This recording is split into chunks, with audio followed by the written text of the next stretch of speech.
할렐루야. 우리 지난 한 주 잘 지내셨는지요? 대면 예배 자리에 저희들의 마음과 발걸음을 인도하신 하나님께 감사드립니다. 참 잘 오셨습니다. 살아계신 하나님을 예배하러 오신 여러분들을 주 예수 그리스도 이름으로 축복합니다. 오늘 예배 가운데 살아계신 하나님이 지치고 상한 저의 심령을 만져주시고 또한 하나님 베푸시는 위로가 넘치는 복된 시간이 되기를 원합니다. 하나님은 시대를 초월해 진정한 예배자를 찾으십니다. 하나님이 찾으시는 예배자, 그 예배자의 모습으로 오늘 예배뿐 아니라 삶 속에서도 하나님을 기쁘시게 하는 예배자들이 되시기를 바랍니다. 어느덧 12월이 되었습니다. 정확하게 26일을 보내면 다사다난했던 2021년도도 역사의 뒤안길로 사라집니다. 2021년도에 소중했던 시간들은 과거의 모든 순간들처럼 저희들의 추억 속에 남겨질 것입니다. 그 추억들 중에는 평생토록 기억하고픈 행복하고 즐거웠던 순간들도 있고 다시는 기억하고 싶지 않은 혼자서는 견디기 어렵고 괴로웠던 순간들도 존재할 것입니다. 더구나 기대하지 않았던 코로나로 인해 2020년도에 이어 2021년도 그리 좋은 기억으로 남지 않을 듯 싶습니다. 그동안 방역수칙을 잘 지키고 우리 주사를 맞으면서까지 빨리 코로나가 다 끝나고 마무리되기를 기대했습니다. 또한 일상이 원래대로 회복되기를 바랬습니다. 하지만 저희들의 바람과는 달리 아직도 넘어야 할 것들이 너무나 많이 있습니다. 그럼에도 시간은 인생 나이의 속도에 맞춰 달려서 현재 2021년도를 보내고 2022년도를 준비해야 하는 12월에 이르렀습니다. 여러분은 어떤 각오와 결심으로 2021년도를 마무리하고 새롭게 맞을 2022년도를 계획하고 있는지요? 물론 계획 없이 우리 시간들을 보내지는 않으실 것입니다.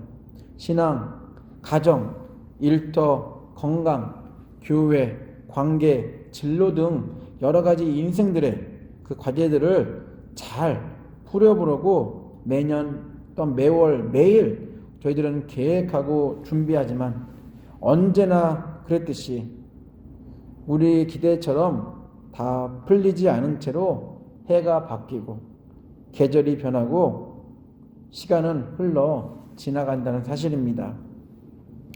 코로나 이전만큼은 아니지만 매년 12월은 마음이 산만하고 많은 것들로 분주하고 바쁜 달입니다. 그럼에도 12월은 하나님과 깊은 사귐을 갖고 하나님과 더 깊이 교제하며 하나님의 인도하심을 경험하는 기간이 되기 원합니다.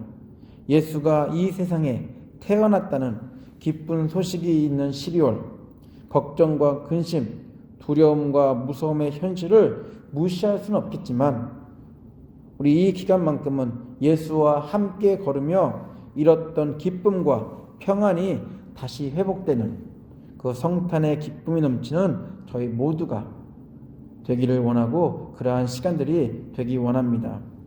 죄인들을 구원하시기 위해 저희들이 사는 세상에 오신 예수와 걷는 12월이 되었으면 하는 바람에 한 달 동안 예수와 걷기 시리즈로 말씀을 나눌 것입니다.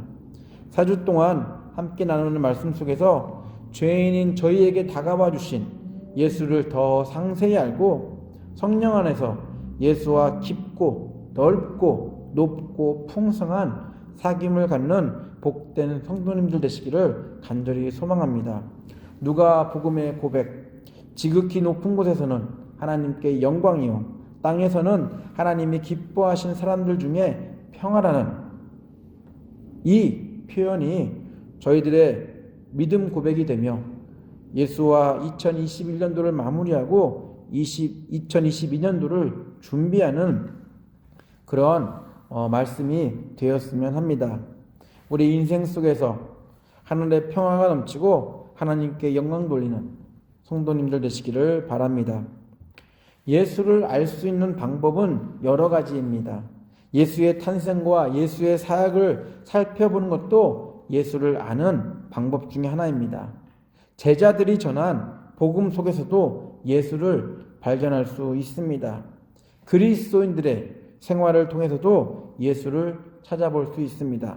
그 무엇보다 성경에서 말하는 예수가 누구인지 아는데 가장 중요합니다. 예수는 신약 성경만의 주제가 아닙니다. 예수는 구약 성경에서도 빼놓을 수 없는 주제입니다. 예수라는 이름만 등장하지 않을 뿐 예수와 관련된 다른 호칭들이 구약 성경 안에 차고 넘칩니다. 그래서 성경은 구원을 이루시는 예수에 대한 이야기로 가득 찬 책입니다.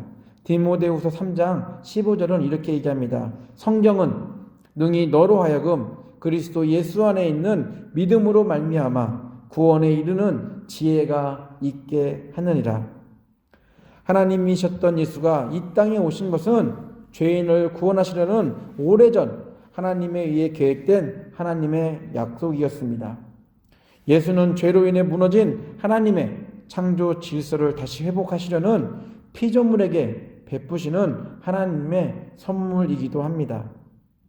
예수와 관련된 하나님의 약속은 에덴 동산에서 일어난 죄의 사건으로 거슬러 올라갑니다.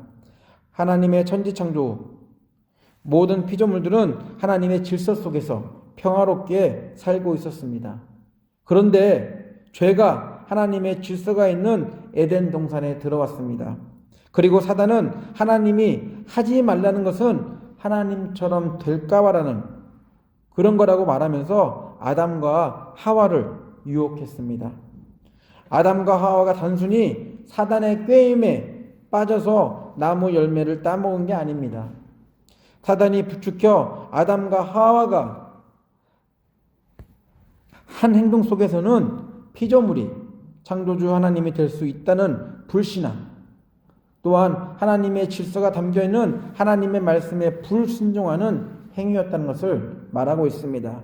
불신앙으로 하나님과의 관계가 깨지고 불순종으로 하나님의 질서를 무너뜨려버린 바로 그것을 성경은 죄라고 정의하고 있습니다.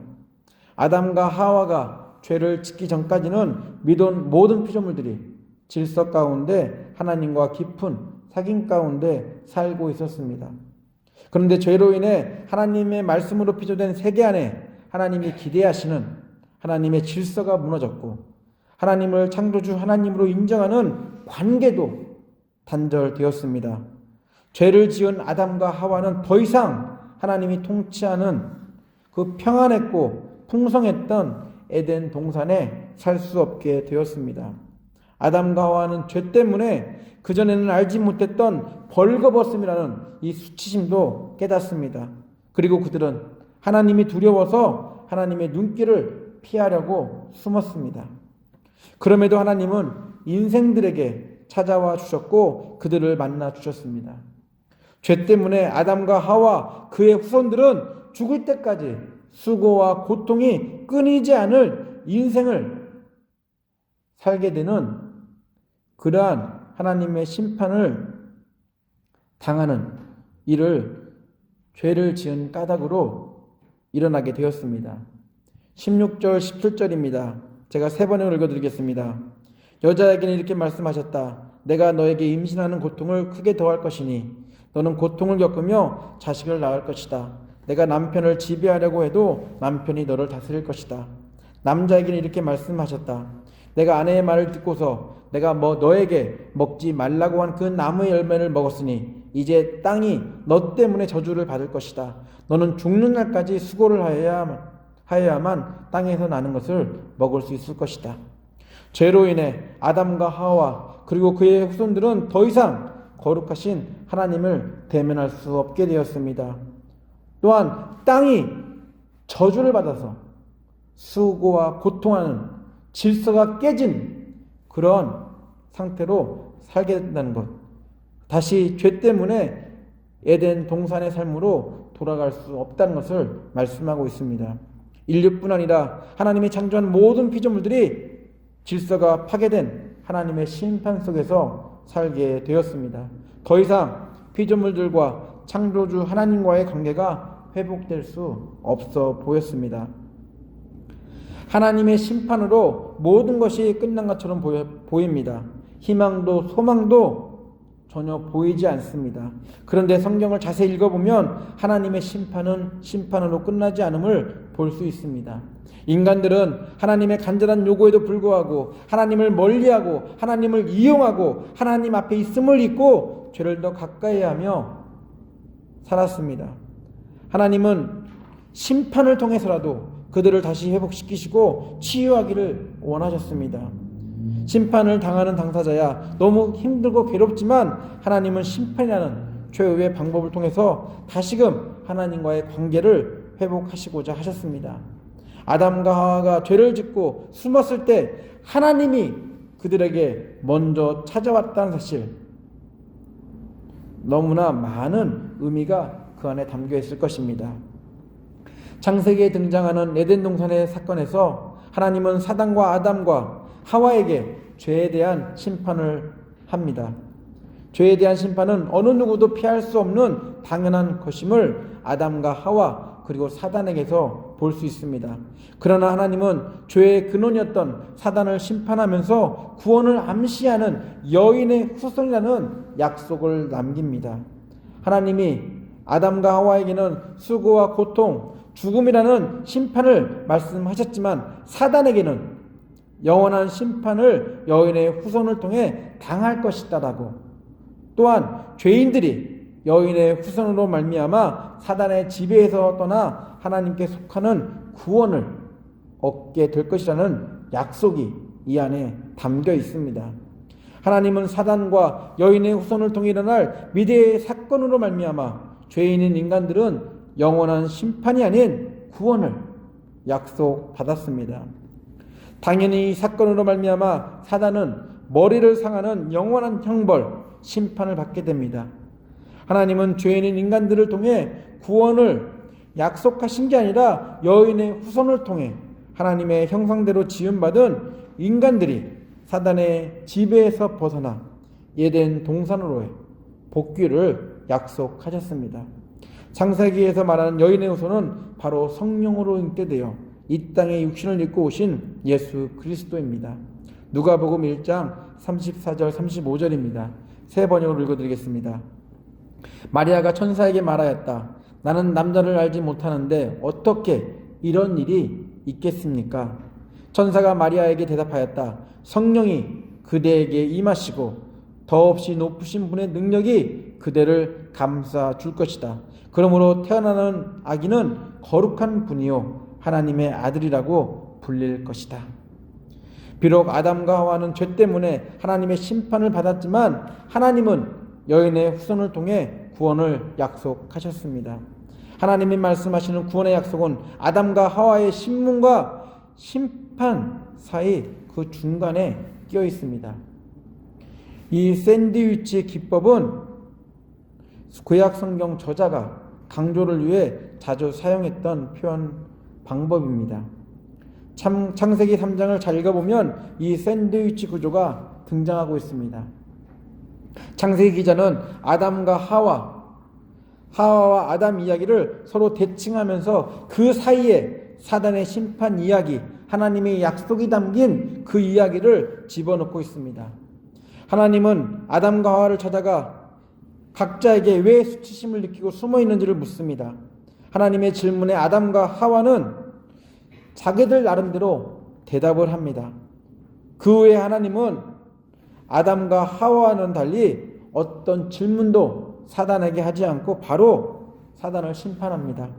그리고 사단의 심판 후에 다시 아담과 하와의 형벌 이야기가 등장합니다. 그래서 우리 말하는 A, B, C, B-A- 해가지고 이 두 개의 이야기 사이에 하나님의 약속이 들어있다는 사실, 그것을 통해서 이 약속을 강조하는 이야기가 오늘 창세기 3장에 그렇게 구조로 되어 있습니다. 사단의 심판 이야기를 빵 사이에 속을 넣듯 아담과 하와의 대칭되는 이야기 가운데 넣어 놓았습니다. 오늘 읽은 본문이 성경 저자가 강조하고 싶은 하나님의 약속이 담겨 있는 그런 부분입니다. 14절로 15절입니다. 메시지 성경을 읽어드리겠습니다.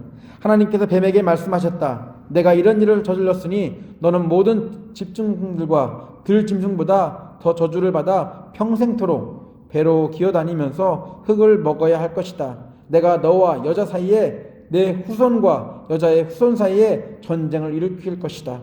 여자의 후손은 내 머리를 상하게 하고 너는 그의 발 뒤꿈치를 상하게 할 것이다. 사단의 심판과 하나님의 약속을 중간에 넣어 강조하는 이유는 죄인으로 에덴 동산을 떠나야 하는 인간들을 향한, 그리고 사단으로부터 인간들을 구원하시겠다는 하나님의 의도를 아주 강하게 전달하기 위해서일 것입니다. 하나님은 죄로 인해 피조물과 하나님과의 관계가 깨어졌음에도 자신과의 관계가 원래대로 회복되기를 원하셨습니다. 하나님은 수고와 고통 속에 살게 된 저희들을 그냥 지켜만 볼 수 없었습니다.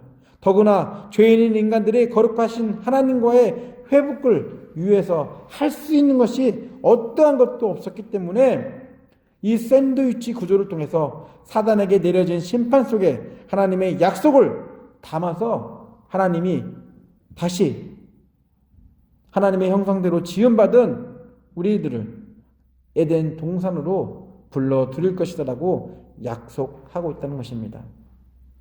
하나님의 약속은 여인의 후손이 와야 가능합니다. 여인의 후손이 와서 죄인인 저희 대신 죽어야만, 저희들의 죄값을 치러야지만 가능한 이야기입니다. 죄인이었던 아담과 하와, 그들의 후손을 통해서는 하나님의 약속을 이룰 수가 없습니다. 죄인이 되었기에 어떠한 방법으로도 그들 스스로는 의인이 될 수 있는 방법이 없습니다. 죄를 통해 사단의 통치 속에 들어가게 된 인류들을 구원하기 위해 유일한 방법이 있다면 그것은 바로 여인의 후손이 이 땅에 오는 것입니다.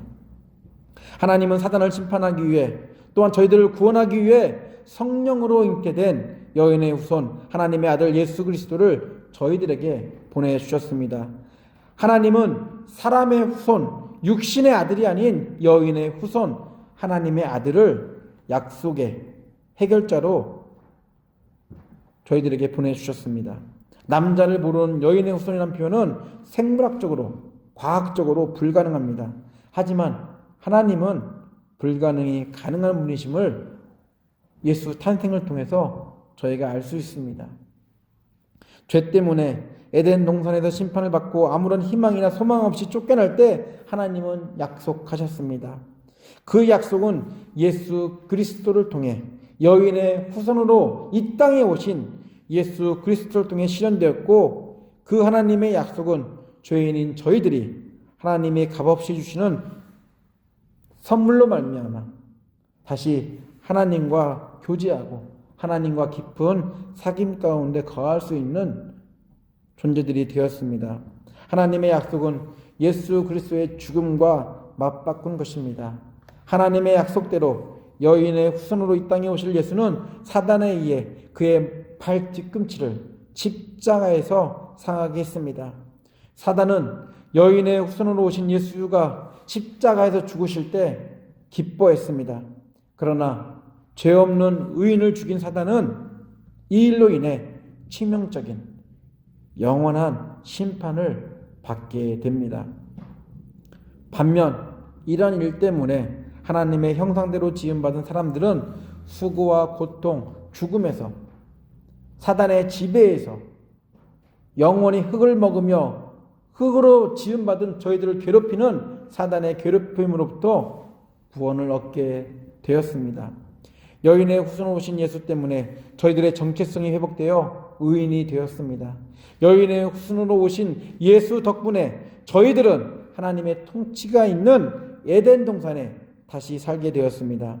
하나님의 약속이셨고 선물이었던 여인의 후손 예수 그리스도가 이 땅에 육체를 입고 태어나신 것은 아주 오래전 아담과 하와에게 약속하신 그 하나님의 구원 약속이 성취된 것이며, 죄인이 의인이 되는 무엇과도 바꿀 수 없는, 어떻게 보면 저에게는 가장 귀한 소중한 선물입니다.